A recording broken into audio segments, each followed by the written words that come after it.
हरिओम, ओमानंद में ओम शांति में ओम ज्ञान में आप सभी दर्शकों का हमारे चैनल पर स्वागत है। आज हम लोग बीएड के बाल्यावस्था और विकास वाले पेपर के अंतर्गत बाल्यावस्था और उसका विकास वाले पेपर के अंतर्गत पढ़ेंगे अपराध को बढ़ने से शांति को कौन कौन सी चुनौतियां मिलती हैं या शांति के रास्ते में कौन कौन सी बाधाएं या समस्याएं या रुकावटें उत्पन्न होती हैं, उसको समझने का हम लोग प्रयास करेंगे। तो अपराध क्या होता है? अपराध वह है जो सामाजिक व्यवस्था के विरोध में या समाज के अनुशासन के विरोध में या सरकार के अनुशासन के विरोध में जो कार्य किया गया है वो क्या कहलाता है? अपराध कहा जाता है। अपराध और सामान्य ढंग से कहें तो अपराध वे समस्त कार्य हैं जो मानवता या मानव कल्याण के विरोध में इतना अधिक घृणित होता है कि क्षमा की सीमाओं से परे होता है, उसे हम क्या कहते हैं? अपराध कहते हैं। अब शांति क्या होती है? सत्य, न्याय, नियम, अनुशासन पर आधारित कार्य जो सबके कल्याण के दृष्टिकोण से रहता है, उसके अनुसार व्यवहार करने पर व्यक्तिगत और मानव कल्याण दोनों निहित होता है। ये समस्त गतिविधियां क्या कहलाती हैं? शांति। क्या कहलाती हैं? शांति। शांति का अर्थ ही होता है सत्य पर आधारित किया गया कार्य जिसमें व्यक्तिगत और सामाजिक दोनों लाभ होता है, उसे हमें क्या मिलती है? शांति मिलती है, शांति प्राप्त होता है। शांति एक टेंशन फ्री अवस्था है, यानी तनाव मुक्त अवस्था है जिसमें व्यक्ति और समाज दोनों सुरक्षित रहता है, उसे हम क्या कहते हैं? शांति। अगर हम बात करें ये अपराध बढ़ने से शांति को कौन कौन सी चुनौतियां मिलेंगी या कौन कौन सी बाधाएं उत्पन्न होंगी, तो पहला अगर हम बात करें संदेह और असुरक्षा। जब अपराध बढ़ता है तो शांति का इतना अधिक नुकसान होता है, अपराध बहुत ज़्यादा बढ़ जाता है तो शांति का बहुत ज़्यादा नुकसान होता है। अर्थात लोग अपने कार्य, अपने विकास, अपने दायित्व के प्रति संदेह करने लगते हैं कि अगर मैं ऐसा करूंगा तो वह अपराधी आकर के हमसे इतना पैसा मांगेगा या हमको वह परेशान करेगा या हमसे रिश्वत मांगेगा। तो अपने कार्य, अपने दायित्व, अपने विकास के प्रति लोग संदेह उत्पन्न करने, संदेह की भावना से देखने लगते हैं, डर की भावना से देखने लगते हैं, जिससे क्या होती है? उनके अंदर असुरक्षा की प्रवृत्ति बढ़ जाती है, वो अपने आप को असुरक्षित महसूस करने लगते हैं, अर्थात उस कार्यों से भागने लगते हैं, अपना धन संपत्ति बेच के दूसरे जगह भागना चाहेंगे। यानी कुल मिला के अगर हम बात करें तो उनको जो है अपने जीवन और अपने कार्य दोनों में असुरक्षा महसूस होने लगती है। क्या होता है? असुरक्षित महसूस करने लगते हैं। तो अपराध बढ़ने की वजह से संदेह और असुरक्षा की प्रवृत्तियां समाज में बढ़ने लगती है। अब रह गई मध्यम वर्ग और निम्न वर्ग, गरीब वर्ग। तो रह गई बात गरीब वर्ग और मध्यम वर्ग, ये लोग खींचातानी में ही रह जाते हैं। वास्तव में उच्च वर्ग किसी भी जाति का हो, योग्यता से, पैसे से, व्यापार से, पद से, क्रिया से जो समाज के इंजन का कार्य करता है, उनके लिए यह संदेह और असुरक्षा की स्थिति बहुत ज़्यादा उत्पन्न होती है, क्योंकि अपराधी वर्ग जो होता है वह गिरोह बना करके जिंदगी और मौत की बात के साथ अपने अनैतिक, असामाजिक कार्यों को बढ़ावा देता है। तो जो समाज के इंजन वाला वर्ग है, इंजन वाले लोग हैं जो समाज में अपने अमीरी के साथ कई गरीबों को रोज़गार देते हैं या समाज में बहुत सारा उनका अपना कार्य और योगदान होता है, विकास का आधार होता है, वे लोग अपने कार्य के प्रति, अपने दायित्व के प्रति संदेह और अपने जीवन में असुरक्षित महसूस करने लगते हैं। तो जिसके कारण से क्या होता है? शांति का नुकसान होता है। ऐसा मत सोचिए एक अमीर अगर गरीब होता है तो कई गरीबों को और गरीब बना देता है। तो इस प्रकार से जो है समाज में संदेह और असुरक्षा की प्रवृत्तियों के कारण से शांति का नुकसान होता है। यह पहली चुनौती मिलती है। दूसरी अगर चुनौती की बात करें तो संबंध और शासन में अविश्वास। अगर अपराध बढ़ता है तो निश्चित रूप से जो संबंध हैं, अपराध कई रूपों में होता है, कई क्षेत्रों में होता है, कई ढंग का होता है। अपराध अगर बढ़ा तो निश्चित जो संबंध है, चाहे व्यापार के बीच का हो, चाहे व्यक्ति और समाज के बीच का हो, चाहे पारिवारिक संबंध हो या फिर व्यक्ति का समाज से संबंध हो, रीति रिवाज, परंपरा, धर्म से संबंध हो, यानी व्यक्ति का व्यक्तिगत और समाज के बीच जो भी संबंध है उनमें, और जो शासन व्यवस्था है, जो सरकार की व्यवस्था है, उसमें क्या होता है? अविश्वास उत्पन्न होने लगता है। तो शासन व्यवस्था कभी कभी बदलने की नौबत आ जाती है या शासन व्यवस्था में कलह, कलेश, गृह युद्ध या गृह अशांति की स्थिति उत्पन्न हो जाती है। तो अपराध बढ़ने के कारण से संबंधों के प्रति और शासन व्यवस्था में लोगों का अविश्वास होने लगता है। अगर लोकतंत्र है तो शासन व्यवस्था बदल जाती है। यदि लोकतंत्र में शासन व्यवस्था नहीं बदली तो समाज में कलह कलेश, अशांति, हिंसात्मक प्रवृत्तियां भी उत्पन्न हो जाती हैं। तो कुल मिलाकर अगर हम बात करें तो अपराध बढ़ने से संबंध और शासन व्यवस्था में लोगों का अविश्वास तेज़ी से बढ़ने लगता है। तो यह भी अविश्वास भी क्या है, अशांति को जन्म देता है, अर्थात शांति का नुकसान ही करता है। आगे हम बात करें नियम निर्माण की समस्या। जब अपराध प्रवृत्तियाँ बढ़ती हैं और ख़ास तौर से जो श्वेत अपराधी हैं, कौन से अपराधी, जो श्वेत अपराधी, जैसे नेता, अधिकारी, बड़े बड़े व्यापारी, ये सब क्या होते हैं, श्वेत अपराधी होते हैं। जनता के पैसे को सबूत मिटा के लूटने का कार्य करते हैं, तो ये श्वेत अपराधी हैं। तो जो श्वेत अपराधी, अगर श्वेत अपराध अगर बहुत ज़्यादा बढ़ गया है तो वे जल्दी अपराध को रोकने के लिए नियम नहीं बनाएंगे या नियम निर्माण ही नहीं होने देंगे। तो जो श्वेत अपराध अगर ज़्यादा बढ़ जाता है तो नियम निर्माण में भी समस्या हो जाती है। यही कारण है कि जो कोर्ट में, हाई कोर्ट, सुप्रीम कोर्ट में या जिला कोर्ट में जो केसेस है वो ज़्यादातर नेताओं और अपराधियों से संबंधित केसेस ज़्यादा हैं, जिसको तारीख पे तारीख कई पीढ़ी सब लड़ा करके ख़त्म कर देते हैं। न्याय तब आता है जब लेने वाला ही मर चुका हो।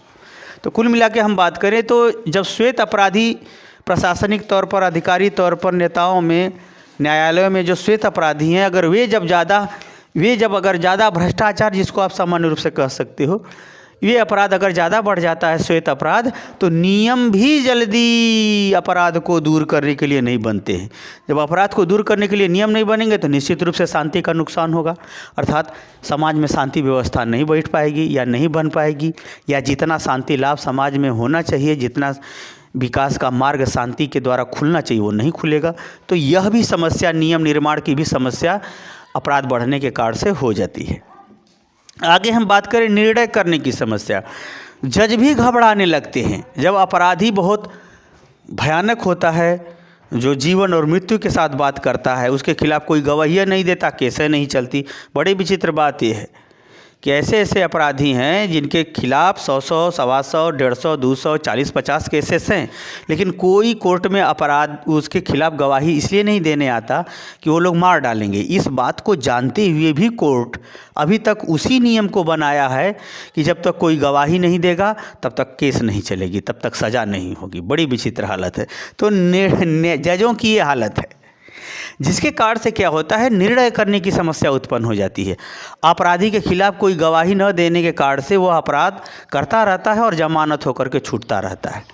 अब तो बहुत से ऐसे भी लोग हैं जो अपराध बहुत सा किए हैं, नेताओं की छत्र छाया में आने के कारण से वो अपराध मुक्त हो गए हैं, क्योंकि इनके खिलाफ कोई गवाही नहीं मिली है।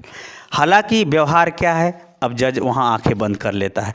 कुल मिलाकर जजों की व्यक्तिगत सुरक्षा, परिवार की सुरक्षा, उनके धन की सुरक्षा या अनेक प्रकार के दाव पेचों के कारण से अपराधियों के दबाव में आकर के न वो नियम बना पा रहे हैं, दूसरा ना ही वह निर्णय ही ले पा रहे हैं, जिसके कारण से निर्णय न होने के कारण से क्या होता है, अपराध बढ़ जाता है, अपराधी प्रवृत्तियां बढ़ जाती हैं। हालांकि अपराधियों के खिलाफ निर्णय न ले पाना या निर्णय आने में देरी होना श्वेत अपराधियों का ही महत्वपूर्ण योगदान होता है।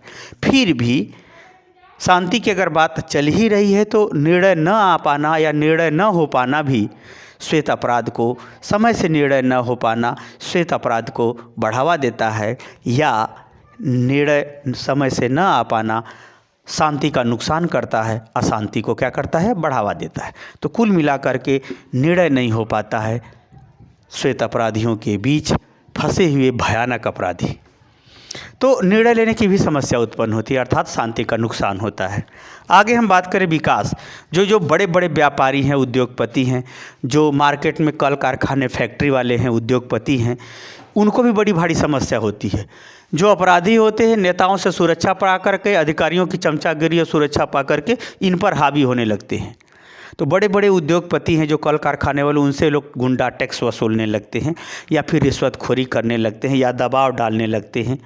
तो होता क्या है कि ये जो उद्योगपति हैं, जो समाज के विकास का इंजन बनते हैं, प्राइवेट सेक्टर को भी विकास का सबसे बड़ा आधार, रोजगार का भी सबसे बड़ा आधार प्राइवेट सेक्टर ही देता है, क्योंकि सरकारी नौकरियों मात्र 2% के लगभग हैं, 2% नहीं, कम है उनसे।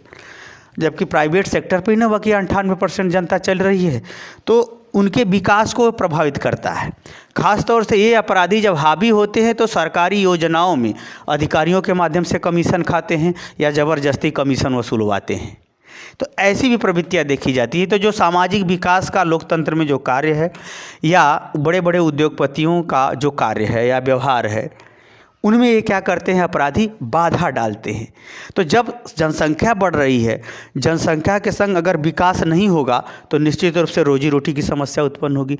जब रोजी रोटी की समस्या उत्पन्न होगी तो अशांति फैलेगी। अशांति फैलने का मतलब शांति का नुकसान होगा।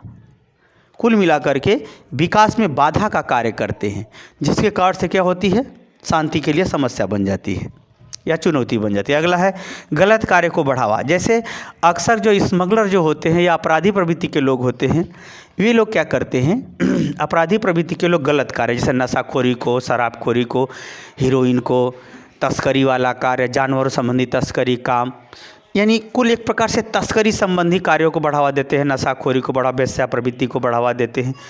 एक प्रकार से गलत कार्यों को ज़्यादा बढ़ावा देते हैं, हड़पने वाले कार्यों को सब बढ़ावा देते हैं। तो गलत कार्यों को सब ज़्यादा बढ़ावा देते हैं।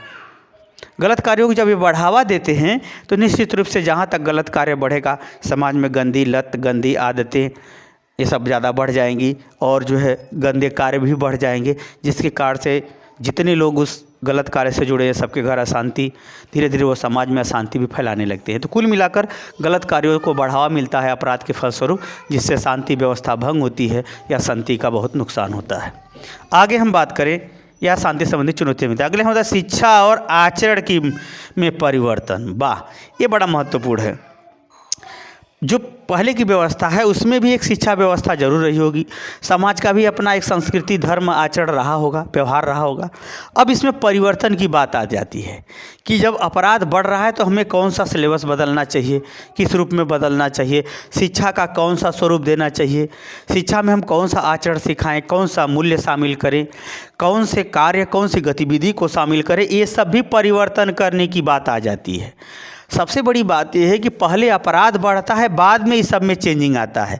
तो अब वो चेंजिंग आएगा तो लेट अगर वो परिवर्तन होता है, शिक्षा और सामाजिक व्यवहार से संबंधित ज्ञान, व्यवहार, क्रियाकलाप में अगर देरी से जितना ही ज़्यादा परिवर्तन होगा उतना ही अशांति बढ़ेगी।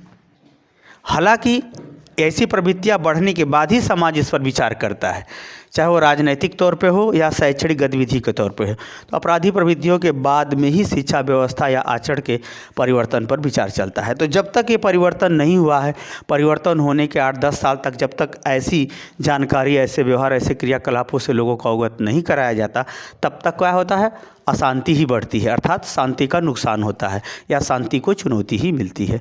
तो कुल मिलाकर के जो महत्वपूर्ण गतिविधियां थीं, जो अपराध बढ़ने के फलस्वरूप शांति व्यवस्था के लिए समस्या बनती हैं या शांति व्यवस्था के लिए नुकसान का कारण बनती हैं, उन सब बातों को हमने आपको समझाने का प्रयास किया है।